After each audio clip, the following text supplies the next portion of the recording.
Next tadasana అండి. చేసుకునే శ్వాస, వదిలే శ్వాస.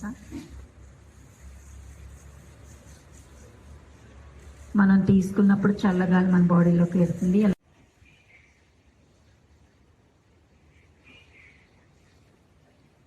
అలాగే మన మెదడు, మనస్సు రెండు కూడా చాలా ప్రశాంతంగా ఉంటాయి.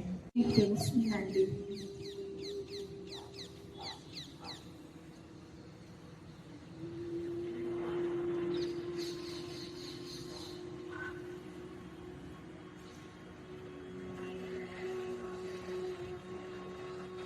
Okay relax.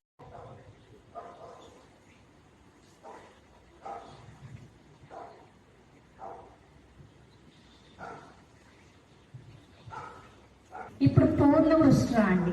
ఇందాక సగం ఉండే చేసాం, ఇప్పుడు పూర్ణ వృష్ట్ర. ఎవరైనా అలవాటు ఉన్నవాళ్ళు వెళ్ళండి, అలవాటు లేని వాళ్ళు అంత ఇబ్బంది పడద్దు. నెమ్మదిగా చేతులలో పెట్టండి వెనక్కి. తర్వాత ఎడమ చేతులు తీసుకెళ్ళి ఎడమ ఇబ్బంది పడుతుంది. సగం అర్ధవృష్ట్రాసనం అందుకే అండి. ఓకే, రిలాక్స్ అండి. థైరాయిడ్ ప్రాబ్లమ్స్ ఉన్న వాళ్ళు కంపల్సరీ చేయాల్సిన ఆసనం అండి ఇది. Okay, relax. దీనికి ఒక ఆసనం అంశం.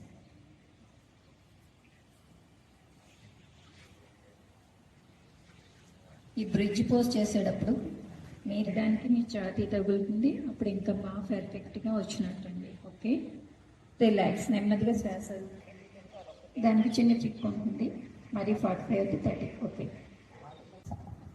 యోగాంధ్ర కార్యక్రమాన్ని విజయవంతం చేయడానికి ప్రతిరోజు క్రమం తప్పకుండా వస్తున్న యోగా ప్రేమికులు అందరికీ నమస్కారాలు.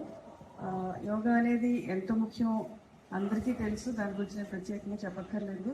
అందరూ కూడా అభ్యాసం చేస్తూ ఉంటుంటారు. మీరు అంతా కూడాను శరీరం మనస్సు రెండు దృఢంగా చేసుకోవడానికి యోగా చాలా ఉపయోగపడుతుంది.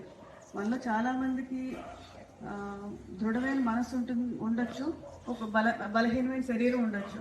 కొంతమందికి బలమైన శరీరం ఉండి బలహీనమైన మనస్సు ఉండొచ్చు, అంటే దుర్బలమైన మనసు, కొన్ని అన్నిటికీ భయపడడం, కంగారు పడడం. ఇట్లా ఈ రెండింటిని దృఢంగా చేసుకోవడం, సంస్కృతికి తెచ్చుకోవడానికి యోగా అనేది చాలా ఉపయోగపడుతుంది. మీరందరూ క్రమం తప్పకుండా రావాలి.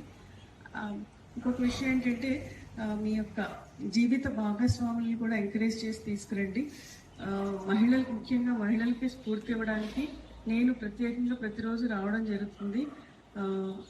వారి ఆరోగ్యం చాలా అవసరం, అలాగే కుటుంబ పెద్ద ఆరోగ్యం కూడా చాలా అవసరం. ప్రతి ఒక్కరూ యోగా చేయాలని చెప్పేసి కోరుకుంటున్నాను.